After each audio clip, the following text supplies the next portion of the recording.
ಬಾಗಲಕೋಟೆಯಲ್ಲಿ ತೀವ್ರಗೊಂಡ ಕಬ್ಬು ಹೋರಾಟದ ಕಿಚ್ಚು. ಬೀದರ್ನಲ್ಲಿ ವೈದ್ಯಕೀಯ ಸಚಿವ ಶರಣ್ ಪ್ರಕಾಶ್ ಪಾಟೀಲ್ ಪ್ರತಿಕ್ರಿಯೆಯೊಂದನ್ನು ನೀಡಿದ್ದಾರೆ. ಕಬ್ಬು ದರ ನಿಗದಿ ವಿಚಾರವನ್ನ ಸರ್ಕಾರ ಮಧ್ಯಸ್ಥಿಕೆ ವಹಿಸಿ ಬಗೆಹರಿಸಿದೆ. ಇನ್ನು ಈಗಾಗಲೇ ರಾಜ್ಯಾದ್ಯಂತ ಸಭೆ ಕರೆದು ಸಿಎಂ ಸಿದ್ದರಾಮಯ್ಯ ಇತ್ಯರ್ಥ ಮಾಡಿದ್ದಾರೆ. ಸರ್ಕಾರ 50 ರೂಪಾಯಿ ಮತ್ತು ಮಾಲೀಕರು ಕೂಡ 50 ರೂಪಾಯಿ ನೀಡಿ ಸೇರಿದಂತೆ ರೈತರು 3,300ಕ್ಕೆ ಒಪ್ಪಿದ್ದಾರೆ. ಕೆಲವು ಫ್ಯಾಕ್ಟರಿಗಳು ಮಾತ್ರ ನೀಡದೆ ಸಮಸ್ಯೆ ಆಗಿದೆ. ಈಗ ಏನ್ ಸಮಸ್ಯೆ ಆಗ್ಬಿಟ್ಟಿದೆ ಅದನ್ನ ಸರ್ಕಾರ ಬಗೆಹರಿಸುತ್ತದೆ.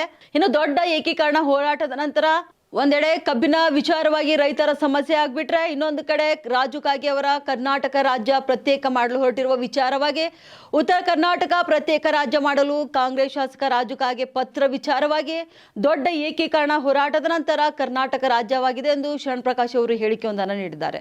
ಹೀಗಾಗಿ ಭಾಷಾವಾರು ಪ್ರಾಂತ್ಯ ಮಾಡಿದ್ದಾರೆ. ಕನ್ನಡ ಮಾತನಾಡೋ ಎಲ್ಲರೂ ಕೂಡ ಒಗ್ಗಟ್ಟಾಗಿರಬೇಕು ಎನ್ನುವುದು ನನ್ನ ಅಭಿಪ್ರಾಯ ಅಂತ ಹೇಳಿಕೆಯೊಂದನ್ನು ನೀಡಿದ್ದಾರೆ. ಅಷ್ಟೇ ಅಲ್ಲ, ಕನ್ನಡ ಮಾತನಾಡೋ ಎಲ್ಲರೂ ಕೂಡ ಒಗ್ಗಟ್ಟಾಗಿರಬೇಕು ಎನ್ನುವುದು ನನ್ನ ಅಭಿಪ್ರಾಯ. ಹೀಗಂತ ಬೀದರ್ನಲ್ಲಿ ಉನ್ನತ ವೈದ್ಯಕೀಯ ಸಚಿವ ಶರಣ್ ಪ್ರಕಾಶ್ ಪಾಟೀಲ್ ಹೇಳಿಕೆಯೊಂದನ್ನು ನೀಡಿದ್ದಾರೆ. ಈಗಾಗಲೇ ಕಬ್ಬು ಬೆಳೆಗಾರರ ಒಪ್ಪಂದದ ಪ್ರಕಾರ ಸರ್ಕಾರ ಮಧ್ಯವರ್ತಿಕೆಯನ್ನು ವಹಿಸಿ ಅದನ್ನು ರಿಸಾಲ್ವ್ ಮಾಡಿದ್ದಾರೆ.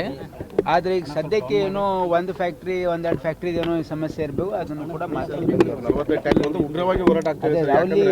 ಅಲ್ಲಿ ಯಾವುದೋ ಒಂದು ಫ್ಯಾಕ್ಟ್ರಿಯಲ್ಲಿ ಏನೋ ಅದು ಅವ್ರ ಒಪ್ಪಂದ ಸರಿಯಾಗಿ ಆಗಿಲ್ಲ. ಯಾಕೆ ಇಡೀ ರಾಜ್ಯದಂತೂ ನಿಮಗೆ ಗೊತ್ತಿರೋ ಹಾಗೆ ಸರ್ಕಾರ ಅದನ್ನು ಇತ್ಯರ್ಥ ಮಾಡಿದೆ. ಮಾನ್ಯ ಮುಖ್ಯಮಂತ್ರಿಗಳೇ ಅದನ್ನು ಇಂಟರ್ವ್ಯೂನ್ ಮಾಡಿ ಅದನ್ನು ಸಾರ್ಟ್ ಔಟ್ ಮಾಡಿದ್ದಾರೆ. ಯಾಕಂದ್ರೆ ಸರ್ಕಾರನೂ ಕೂಡ 50 ರೂಪಾಯಿ ಮತ್ತು ಮಾಲೀಕರು 50 ರೂಪಾಯಿ ಮತ್ತು 3,300 ರೂಪಾಯಿಗೆ ಈಗಾಗಲೇ ರೈತರು ಒಪ್ಕೊಂಡಿದ್ದಾರೆ.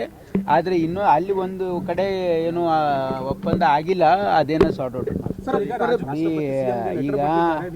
ಈಗ ನಮ್ಮ ಕರ್ನಾಟಕ ರಾಜ್ಯ ಕರ್ನಾಟಕ ಏಕೀಕರಣ ಭಾಳ ಹೋರಾಟದ ಹಿನ್ನೆಲೆಯಲ್ಲಿ ಬಂದಿರತಕ್ಕಂಥದ್ದು, ಭಾಷಾವಾರ ಪ್ರಾಂತ ಮಾಡಿರ್ತಕ್ಕಂಥದ್ದು ನಮ್ಮ ಹಿರಿಯರು.